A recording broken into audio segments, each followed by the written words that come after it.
ಆಯ್ಕೆ ಮಾಡ್ಕೊಂಡಿದ್ದು ಜೈಲಿನ ಉಪಮುಖ್ಯಮಂತ್ರಿನಲ್ಲ ಅಂತ. ಅಂಥ ಒಂದು ವ್ಯವಸ್ಥೆಯಲ್ಲಿ ಅಂಥ ಒಂದು ಸಂದರ್ಭದಲ್ಲಿ ನೀವು ಒಪ್ಕೊಳ್ಳಲ್ಲ, ನಾನು ಒಪ್ಕೊಳ್ಳಲ್ಲ ಜೈಲಿಗೆ ಹೋಗೋಕ್ಕೆ.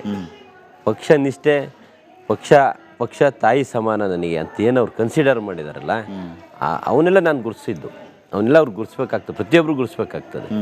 ಇಂಥ ಒಂದು ವ್ಯವಸ್ಥೆ ಒಳಗೆ ಭಗವಂತ ಇದ್ದಾನೆ. ನಮಗೂ ತುಂಬ ಸರಿ ಹೇಳ್ತಾರೆ, ಹಣೆ ಬರ್ದಿದ್ದು ಯಾರೂ ತಪ್ಸೋಕ್ಕಾಗಲ್ಲ, ನಮ್ಮ ಕೆಲಸ ನಾವು ಮಾಡೋಣ ಅಂತಾರೆ. ಆ ನಿಟ್ಟಿನಲ್ಲಿ ಏನೂ ತೊಂದರೆ ಆಗಲ್ಲ ಅನ್ನೋದು ನನ್ನ ಭಾವನೆ. ಈಗ ಪದೇ ಪದೇ ಈ ಥರದ ದ್ವಂದ್ವಗಳು ಕ್ರಿಯೇಟ್ ಆದಾಗ DK ಶಿವಕುಮಾರ್ ಅವರು ಕರ್ನಾಟಕದ ಏಕನಾಥ್ ಶಿಂದೆ ಆಗ್ತಾರೆ ಅನ್ನುವಂಥ ಮಾತುಗಳು ಭಾರಿ ಕೇಳಿಬರ್ತಾ ಇರುತ್ತೆ. ಆ ಏಕನಾಥ್ ಶಿಂದೆ DK ಶಿವಕುಮಾರ್ ಅವರಾದರೆ ಅವ್ರ ಬಣದಲ್ಲಿ ನೀವೆಲ್ಲ ಇರ್ತೀರಿ ಅನ್ನುವಂಥ ಚರ್ಚೆಯು ಅಟ್ ದ ಸೇಮ್ ಟೈಮ್ ಆಗ್ತಾ ಇರುತ್ತೆ. ಸೊ ನೀವು DK ಶಿವಕುಮಾರ್ ಅವ್ರನ್ನ ಏಕನಾಥ್ ಶಿಂದೆ ಆಗಿ ನೋಡೋದಕ್ಕೆ ಇಷ್ಟಪಡ್ತೀರಾ? ಯಾವ ಏಕನಾಥ್ ಶಿಂದೆನೂ ಇಲ್ಲ, ಯಾವುದು ಬಣನೂ ಇಲ್ಲ. ನಾವೆಲ್ಲ ಕಾಂಗ್ರೆಸ್ ಬಣ, ನಾವೆಲ್ಲ ಒಂದೇ. ಕಾಂಗ್ರೆಸ್ ಪಕ್ಷ, DK ಶಿವಕುಮಾರ್ ಅಧ್ಯಕ್ಷರಿದ್ದಾರೆ. ಅವ್ರು ಏನು ತೀರ್ಮಾನ ಪಕ್ಷದ ಒಳಿತಿಗೆ ತಗೊಂತಾರೆ, ಅವ್ರ ಜೊತೆ ಸದಾ ಇರ್ತೀವಿ. ನಾನು ಪಕ್ಷಕ್ಕಾಗಿ ದುಡಿದಿದ್ದೀನಿ, ಕೂಲಿ ಕೇಳ್ತೀನಿ ಅಂತ DK ಶಿವಕುಮಾರ್ ಅವರು ಹೇಳ್ತಾ ಇರ್ತಾರೆ ಅವಾಗವಾಗ. ಕೂಲಿ ಕೇಳೋದು ತಪ್ಪೇನಲ್ಲ, ಆದರೆ ಕೂಲಿ ಕೊಡೋದು ಲೇಟ್ ಆಗ್ತಿದೆಯಾ ಅಥವಾ ಎಲ್ಲಿ ಸಮಸ್ಯೆ ಆಗಿದೆ ಅಂತ ಅರ್ಥ ಆಗ್ತಿಲ್ವಲ್ಲ? ಏನಾಗ್ತದೆ, ತಾವು ಈಗ ಬ್ಯಾಂಕ್ ಟ್ರಾನ್ಸಾಕ್ಷನ್ಗಳು ಮಾಡಿರ್ತೀರಿ. ಕೆಲವು IMPS ಅಂತ ಇದೆ, ಕೆಲವು NEFT ಅಂತಿದೆ, ಕೆಲವು RTGS ಇದೆ, ಕೆಲವು ಚೆಕ್ ಕ್ಲಿಯರೆನ್ಸ್ ಅಂತ ಹಾಕ್ತೀವಿ. IMPS ಮಾಡಿದ್ರೆ ಇಮಿಡಿಯೇಟ್ ರಿಫ್ಲೆಕ್ಟ್ ಆಗ್ತದೆ. NEFT, RTGS, ಬ್ಯಾಂಕ್ ಕ್ಲಿಯರೆನ್ಸ್ ಅಂತ ಹೋದಾಗ ಇವತ್ತಾಗೋದು ನಾಳೆ ಆಗ್ಬೋದು, ನಾಳೆ ಆಗೋದು ನಾಡ್ದಾಗ್ಬೋದು ಅಷ್ಟೇ. ಆಗೋದಂತೂ ಸತ್ಯ, ಅಷ್ಟು ಆಗ್ಬೋದು ಅಷ್ಟೇ. ಈ NEFT, RTGS ಯಾರು ಟ್ರಾನ್ಸಾಕ್ಷನ್ ಯಾಕೆ ಲೇಟ್ ಆಯಿತು? ಆಗ್ತದೆ, ನಾನು ಹೇಳಿದ್ದೀನಲ್ಲ ಡಿಸೆಂಬರು. ಈಗ ಮುಂಚೆ ಎಲ್ಲ ನಿಮಗೆ ಗೊತ್ತಿದೆ, ಟ್ರಂಕ್ ಕಾಲ್ ಅಂತ ಇರೋದು. ಹೌದು, ನಾವು ಫೋನ್ ಮಾಡಿ ಹೇಳಿ ಅವ್ರಿಗೆ ಕನೆಕ್ಟ್ ಮಾಡಿ ಅದು ಬರೋ ಅಷ್ಟೊತ್ತಿಗೆ ಎಷ್ಟಾಗುತ್ತೆ. ಈಗೇನಿಲ್ಲ, ಸೆಕೆಂಡಲ್ಲಿ ಹೋಗ್ತದೆ. ಹಂಗೆ ಒಂದೊಂದು ಸಂದರ್ಭ ಹೆಂಗೆ ಬರ್ತದೆ ಹಂಗೆ ಹೋಗ್ತದೆ.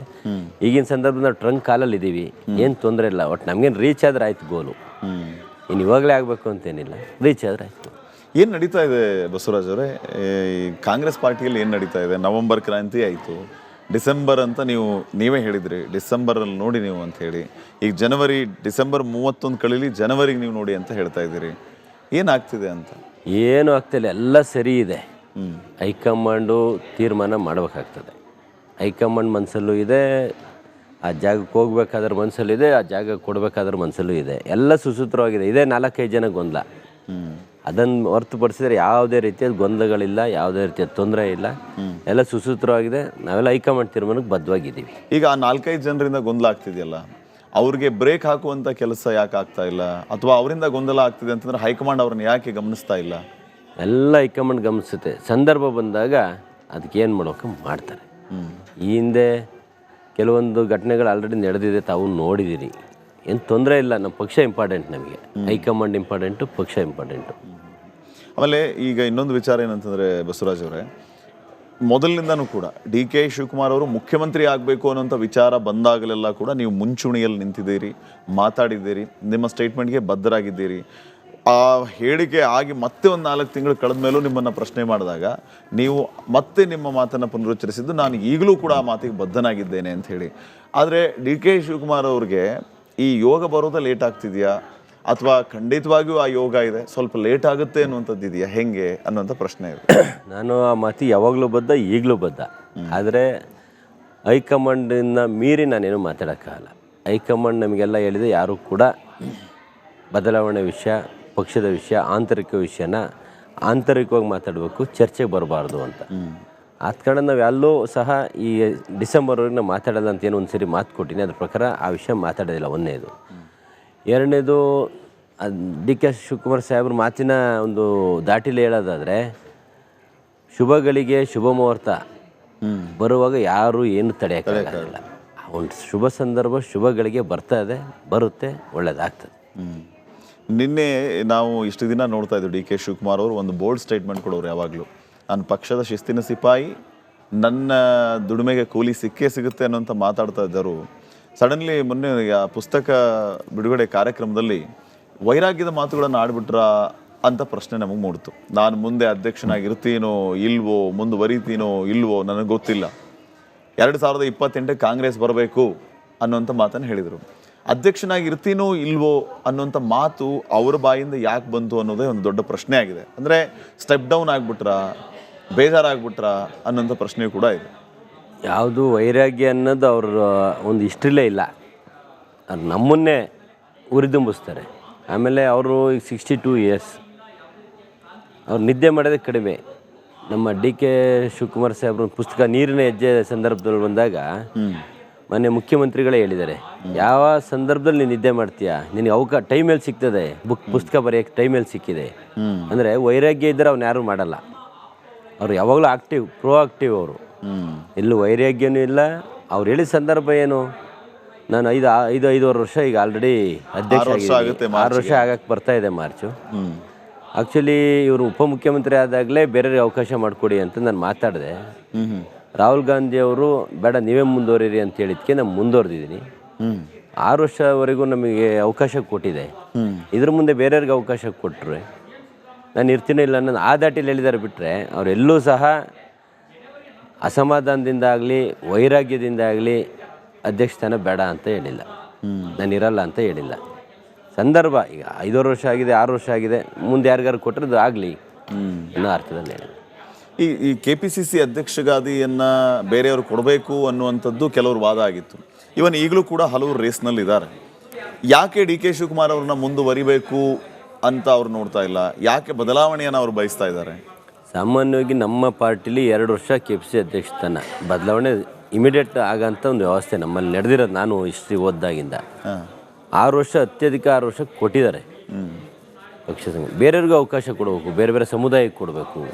ಅದು ಒಂದು ಉನ್ನತ ಹುದ್ದೆ. ಹೆಂಗೆ ರಾಜ್ಯದಲ್ಲಿ ಮುಖ್ಯಮಂತ್ರಿ ಉನ್ನತ ಹುದ್ದೆನೋ, ನಮ್ಮ ಪಕ್ಷದಲ್ಲಿ ನಮ್ಮ ಕರ್ನಾಟಕ ಮಟ್ಟಕ್ಕೆ ಅದು ಉನ್ನತ ಹುದ್ದೆ. ಎಲ್ಲ ಸಮುದಾಯಕ್ಕೂ ನ್ಯಾಯ ಕೊಡಬೇಕು. ಬೇರೆ ಬೇರೆಯವ್ರಿಗೆ ಹೆಂಗೆ ಡಿ ಕೆ ಶಿವಕುಮಾರ್ ಸಾಹೇಬ್ರ ಹತ್ರ ಇಂಥ ವ್ಯಕ್ತಿತ್ವ ಏನು ಸಂಘಟನೆ ಇತ್ತು, ಆ ರೀತಿ ಸಂಘಟನೆ ಶಕ್ತಿ ಇನ್ನರ ಹತ್ರ ಯಾರ ಹತ್ರ ಬಳಸ್ಕೊಳ್ಳೋಣ ಪಾರ್ಟಿಗೆ, ಅವನ ನಿಟ್ಟಿನಲ್ಲಿ ಇರ್ತದೆ. ಆಮೇಲೆ ಎಲ್ಲೂ ಸಹ ಇನ್ನೂ KPCC ಅಧ್ಯಕ್ಷ ಬದಲಾವಣೆ ವಿಷಯ ಹೈಕಮಾಂಡ್ ಎಲ್ಲೂ ಮಾತಾಡಿಲ್ಲ. ಈ ಮೀಡಿಯಾದಲ್ಲಿ ನಮ್ಮ ಶಾಸಕರು ಮುಖಂಡರುಗಳು ಚರ್ಚೆ ಬಿಟ್ಟರೆ ಎಲ್ಲೂ ಮಾತಾಡಿದ್ರು. ನಿಮ್ಮ ಮುಖಂಡರುಗಳೇ ಹಲವು ಸಾರಿ ಸ್ಟೇಟ್ಮೆಂಟನ್ನು ಕೊಟ್ಟಿದ್ದಾರೆ. ಒಬ್ಬ ವ್ಯಕ್ತಿಗೆ 1 ಹುದ್ದೆ ಇರಬೇಕು, 2 ಹುದ್ದೆ ಇದ್ದರೆ ಹೇಗೆ, ನನಗೇನಾದರೂ PCC ಪ್ರೆಸಿಡೆಂಟ್ ಮಾಡಿದರೆ ನಾನು ಸಚಿವ ಸ್ಥಾನ ತ್ಯಾಗದಕ್ಕೂ ಸಿದ್ಧ ಅಂತ ನಿಮ್ಮ ಸೀನಿಯರ್ ಲೀಡರ್ಸ್ ಹೇಳಿದ್ದಾರೆ. ಇದು ಹುದ್ದೆ ಅಲ್ಲ, ಇದು ಉಪಮುಖ್ಯಮಂತ್ರಿ ಹುದ್ದೆ ಇರ್ಬೋದು. ಇದು KPCC ಅಧ್ಯಕ್ಷನ ಜವಾಬ್ದಾರಿ. ಇದು ಜವಾಬ್ದಾರಿ, ಹುದ್ದೆ ಅಲ್ಲ. ಇದು 2 ಹುದ್ದೆ ಇರಬಾರ್ದು ಅನ್ನೋದು ಒಳ್ಳೇದೇ, ಬಟ್ ಇದು ಹುದ್ದೆ ಅಲ್ಲ, ಇದು ಜವಾಬ್ದಾರಿ, ಕೆಲಸ ಮಾಡೋಂಥದ್ದು. ಇದು ಯಾರು ಸಹ ಅಧ್ಯಕ್ಷಗಿರಿ ಇದೆಯಲ್ಲ ಅಂತ. ಅದೇ ಅಧ್ಯಕ್ಷಗಿರಿ ಜವಾಬ್ದಾರಿ, ಅದು ಹುದ್ದೆ ಅಲ್ಲ. ಉಪಮುಖ್ಯಮಂತ್ರಿ ಹುದ್ದೆ ಇರ್ಬೋದು, ಈ KPCC ಅಧ್ಯಕ್ಷಗಿರಿ ಏನಿದೆ ಅದು ಜವಾಬ್ದಾರಿ. ಅದು ಹಂಗಾಗಿ ಇದು ಹುದ್ದೆ ಅಂತ ಕನ್ಸಿಡರ್ ಆಗೋದಿಲ್ಲ. 2 ಹುದ್ದೆನೂ ಇಲ್ಲ, ಒಂದೇ ಹುದ್ದೆಯಲ್ಲಿದ್ದಾರೆ, ಉಪಮುಖ್ಯಮಂತ್ರಿ ಆಗಿದ್ದಾರೆ. ಇದು part of party work. KPCC ಅಧ್ಯಕ್ಷರು ಅದು ಮಾಡ್ತಾ ಇದ್ದಾರೆ, ಪಕ್ಷಕ್ಕೆ ಒಳ್ಳೇದಾಗ್ತಾಯಿದೆ. ಅವ್ರು ಮಾಡೋದ್ರಿಂದ ಏನೋ ತೊಂದರೆ ಆಗಿದೆಯಾ? 1 ಸ್ಥಾನ ಇದ್ದಂಥದ್ದು MP ಸೀಟ್ಗಳನ್ನ 12 ಸ್ಥಾನದವರೆಗೆ. ಈಗ ಕಾಂಗ್ರೆಸ್ಸಲ್ಲಿ ಕೆಲವು senior leaders, so called senior leaders D K Shivakumar ಅವರ ಯಶಸ್ಸನ್ನು ಬಯಸ್ತಾ ಇಲ್ವಾ, ಅಥವಾ ಅವರ ಯಶಸ್ಸು ನಮಗೆ ಮಾರಕ ಆಗುತ್ತೆ ಅನ್ನೋಂಥ ಮನಸ್ಥಿತಿಯಲ್ಲಿದ್ದಾರೆ? ಹೆಂಗೆ? ಇಲ್ಲ, ಯಾರ ಯಶಸ್ಸನ್ನು ಬಯಸೋದಾಗಲಿ ದ್ವೇಷಿಸೋದಾಗಲಿ ಮಾಡಿದ್ರೆ ಯಾವುದೂ ಪ್ರಯೋಜನಕ್ಕೆ ಬರಲ್ಲ. ನಾನೇ ನಿಮ್ಮ ಸೀಟಿಗೆ ಬರ್ಬೇಕು ಅಂದ್ರೂ ಆಗಲ್ಲ, ನೀವು ನಮ್ಮ ಸೀಟಿಗೆ ಬರ್ಬೇಕು ಅಂದ್ರೂ ಆಗಲ್ಲ. ಇಲ್ಲ, ಹಣೆ ಬರದಲ್ಲಿ ಬರೆದಿರ್ತದೆ, ನಿಮ್ಮ ಶ್ರಮ ನಿಮಗೆ, ನನ್ನ ಶ್ರಮ ನನಗೆ. ನಾನು ಶ್ರಮ ಹಾಕಿರೋದು ನನಗೆ ಗೊತ್ತು, ಏನು ಕಷ್ಟ MLA ಆಗಿರೋದು ಅಂತ.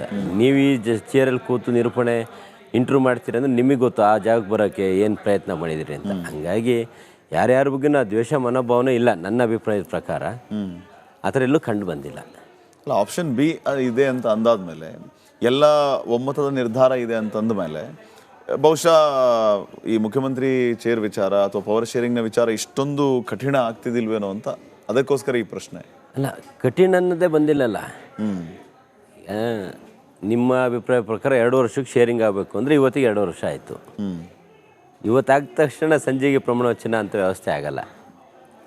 ಹೈಕಮಾಂಡ್ ನೋಡ್ತಾ ಇರ್ತದೆ, ಎಲ್ಲಿ ಏನು ಮಾಡಿದ್ರೆ ಯಾವ ಸಂದರ್ಭದಲ್ಲಿ ಯಾವ ಪಾನು ಇಟ್ಟರೆ ಪಕ್ಷಕ್ಕೆ ಅನುಕೂಲ ಆಗ್ತದೆ, ಪಕ್ಷನ ನೋಡ್ಬೇಕಾಗ್ತದೆ, ಎಲ್ಲದನ್ನು ಪರಿಗಣಿಸ್ಬೇಕಾಗ್ತದೆ. ಅದರ ಸಂದರ್ಭದಲ್ಲಿ ಆ ಪಕ್ಷದ ಆ ಕಾಯಿನ್ ಎಲ್ಲಿಟ್ಟರೆ ಯಾವ ಸಂದರ್ಭದಲ್ಲಿ ಹೊಡೆದ್ರೆ ಯಾವ ಕಾಯಿನ್ಗೆ ಅನುಕೂಲ ಆಗ್ತದೆ ಅನ್ನೋದು ನೋಡಿದ್ಮೇಲೆ ಪಕ್ಷ ತೀರ್ಮಾನ ಮಾಡ್ತಿದೆ. ಹೈಕಮಾಂಡ್ ಅಷ್ಟು ಈಗ ನಮಗೆ ಆಗಲಿ, ನಮ್ಮಂತರ ಎಲ್ಲ ನಾವು ಈಗ ಡಿ ಕೆ ಶಿವಕುಮಾರ್ ಸಾಹೇಬರು ಟಿಕೆಟ್ ಕೊಟ್ಟರು ಗೆದ್ದಿವಿ ಅನ್ನೋದ್ರ ಜೊತೆಗೆ ಹೈಕಮಾಂಡನ್ನು ಲೆಕ್ಕ ಹಾಕಿರುತ್ತೆ. ಒಂದು ಕಡೆ ಇವ್ರ ಸಪೋರ್ಟ್ ಇದ್ದರೆ ಒಂದು ಕಡೆಯಿಂದ ಹೈಕಮಾಂಡು ನಮ್ಮನ್ನು ಬ್ಯಾಕ್ಗ್ರೌಂಡ್ ಇವನೇನು ಕೆಲಸ ಮಾಡಿದ್ದಾನೆಲ್ಲ ಪಾರ್ಟಿಗೆ, ನೀವು ಟಿಕೆಟ್ ಕೊಟ್ಟರು ಗೆಲ್ತಾನೋ ಇಲ್ಲೋ ಅನ್ನೋದು ಹೈಕಮಾಂಡು ನೋಡಿ ನಮಗೆ ಟಿಕೆಟ್ ಕೊಟ್ಟಿರುತ್ತಲ್ಲ, ಆ ಒಂದು ವ್ಯವಸ್ಥೆ ಒಳಗೆ ಇಲ್ಲೂ ನೋಡ್ತಾ ಇರುತ್ತೆ. ಯಾವ ಸಂದರ್ಭದಲ್ಲಿ ಏನು ಮಾಡೋಕೆ ಅದು ಹೈಕಮಾಂಡ್ ತೀರ್ಮಾನ ಮಾಡ್ತಾರೆ. ಈಗ ಇತ್ತೀಚಿನ ಕೆಲವು ಬೆಳವಣಿಗೆಗಳನ್ನು ನೀವು ಕೂಡ ಪಾರ್ಟಿಯಲ್ಲಿ ಗಮನಿಸಿದ್ದೀರಿ. ಹಲವು ರೀತಿಯ ಸ್ಟೇಟ್ಮೆಂಟ್ಗಳನ್ನು ಕೊಡೋದನ್ನು ನಾವು ನೋಡಿದ್ದೀವಿ. ಡಿ ಕೆ ಶಿವಕುಮಾರ್ ಅವರ ಗುರಿ ನಿಚ್ಚಳವಾಗಿದೆ ಅಂತ ಕೆಲವರು ಹೇಳ್ತಾ ಇದ್ರೆ, ಸಿದ್ದರಾಮಯ್ಯ ಅವರು 17ನೇ ಬಜೆಟನ್ನು ನಾನೇ ಮಂಡನೆ ಮಾಡ್ತೀನಿ ಅನ್ನುವಂಥ ಮಾತನ್ನು ಹೇಳ್ತಾ ಇದ್ರು. ಅದು ಏನನ್ನು ಸೂಚಿಸುತ್ತೆ? ಸ್ವಾಭಾವಿಕವಾಗಿ ಈಗ ಅಲ್ಲಿ ಅವ್ರು ಮುಖ್ಯಮಂತ್ರಿ ಇದ್ದಾರೆ. ಹೌದು. ಈಗ ನಾನು ಮೀಡಿಯಾದಲ್ಲಿದ್ದೀನಿ, ನಿಮ್ಮ ಸ್ಟುಡಿಯೋದಲ್ಲಿದ್ದೀನಿ. ಈ ಸ್ಟುಡಿಯೋ ವ್ಯವಸ್ಥೆಯಲ್ಲಿ ಏನು ಬರುತ್ತೆ, ಆ ಸ್ಟುಡಿಯೋದಲ್ಲಿ ಏನಾದ್ರು ನಿಮ್ಮವರು ಯಾರು ಕೊಲೀಗ್ಸ್ ಬಂದು ಯಾರು ಕೇಳಿದಾಗ ಆ ಸ್ಟುಡಿಯೋ ವಾತಾವರಣ ಸಂದರ್ಭ ಸರಿಯಾಗಿ ನಾನು ಮಾತಾಡಿರ್ತೀನಿ. ಆ ಒಂದು ಅವ್ರೇನು ವೇದಿಕೆಯಲ್ಲಿ ನಾನು ಬಜೆಟ್ ಮಂಡನೆ ಮಾಡ್ತೀನಿ ಅಂತ ಸಂದರ್ಭ ಯಾವುದಿರುತ್ತೋ ಆ ದಾಟಿಲಿ ಅವ್ರು ಮಾತಾಡಿರ್ತಾರೆ. ಅದನ್ನು ಎಲ್ಲದನ್ನು ತಪ್ಪಾಗಿ ಅರ್ಥೈಸ್ಕೋಬಾರ್ದು. ಅಂದರೆ CM ಚೇರ್ ಖಾಲಿ ಇಲ್ಲ ಅನ್ನೋಂಥ ಮೆಸೇಜ್ ಕೊಟ್ರ ಅಂತ ಹೇಳಿ? ಅಲ್ಲ, ಸತ್ಯನೇ ಅಲ್ಲ, ಖಾಲಿ ಇಲ್ವಲ್ಲ. CM ಚೇರ್ ಖಾಲಿ ಇಲ್ಲ, CM ಚೇರ್ ಫುಲ್ ಇದೆ. ಮತ್ತು ಖಾಲಿ ಇಲ್ಲ ಅಂದರೆ ನೀವ್ಯಾಕೆಲ್ಲ ಡಿ ಕೆ ಶಿವಕುಮಾರ್ CM ಹಾಗೆ ಆಗ್ತಾರೆ ಅಂತ ಹೇಳ್ತೀರಿ? ನಾವು ಖಾಲಿ ಆದಂಥ ಸಂದರ್ಭ ಬರುತ್ತೆ. ಬರುತ್ತೆ. ಆ ಸಂದರ್ಭ ಬಂದಾಗ ಕೊಡಿ. ಆ ಒಂದು ವ್ಯವಸ್ಥೆಯಲ್ಲಿ ಕೇಳ್ತಾ ಇದ್ದೀವಿ. ಯಾವುದೇ ಆಗಲಿ ಖಾಲಿ ಇದ್ದರೆ ನಾವೆಲ್ಲ ಕೂರ್ಬೋದು. ಇಲ್ಲಿ ಈ ಚೇರಲ್ಲಿ ಯಾರನ್ನಾರು ಬೇರೆಯವ್ರು ಇಂಟ್ರ್ಯೂ ಮಾಡ್ತಾ ಇದ್ರೆ ನಾನು ಕೂರಕ್ಕೆ ಬರಲ್ಲ. ಚೇರ್ ಖಾಲಿ ಇದೆ ಅಂದಾಗ ಇಂಟ್ರ್ಯೂ ನೀವಾರು ಕರಿತೀರಿಲ್ಲ, ನಾನಾರು ಬರ್ತೀನಿ. ಆ ವ್ಯವಸ್ಥೆ ಹೆಂಗಿರುತ್ತೆ ಹಂಗೆ ಹೋಗ್ತಾ ಇರುತ್ತೆ. ಅದು ನಿಮ್ಮ ಕಾಂಗ್ರೆಸ್ ವ್ಯವಸ್ಥೆಯಲ್ಲಿ ಪಕ್ಕದಲ್ಲಿ ಕೂರಿಸ್ಕೊಂಡು ಇಂಟ್ರ್ಯೂ ಮಾಡುವಂಥ ವ್ಯವಸ್ಥೆ ಮಾಡ್ಕೊಂಡ್ರಾ ಅಂತ? ನೀನೂ ಇರಲಿ ನಾನೂ ಇರಲಿ ಅನ್ನೋಂಥ ಲೆಕ್ಕಾಚಾರದಲ್ಲಿ ಯಾವೂ ಇಲ್ಲ. ಒಂದು ಕುರ್ಚಿ, ಒಬ್ಬ ಮನುಷ್ಯ ಅಷ್ಟೇ. ಆ ಸಂದರ್ಭ ಬರುತ್ತೆ ಅಂತ ನೀವು ಹೇಳ್ತಾ ಇದ್ರಿ. ಖಾಲಿ ಆಗುವ ಸಂದರ್ಭ ಬರುತ್ತೆ, ಅವಾಗ ನಾವು ಕ್ಲೇಮ್ ಮಾಡ್ತೀವಿ ಅಂತ ಹೇಳ್ತಾ ಇದ್ರಿ. ಎಲ್ಲದಕ್ಕೂ ಒಂದು ಎಂಡಿಂಗ್ ಅನ್ನೋದು ಇರ್ತದೆ. ನಾವು ಬಯಸ್ತಿರೋದೇನು ಸಂತೋಷದ ದಿನಗಳನ್ನ, ಅದು ಯಾರಿಗೂ ನೋವು ಕೊಟ್ಟು ನಾವು ತಗೋಬೇಕು ಅನ್ನೋದಿಲ್ಲ.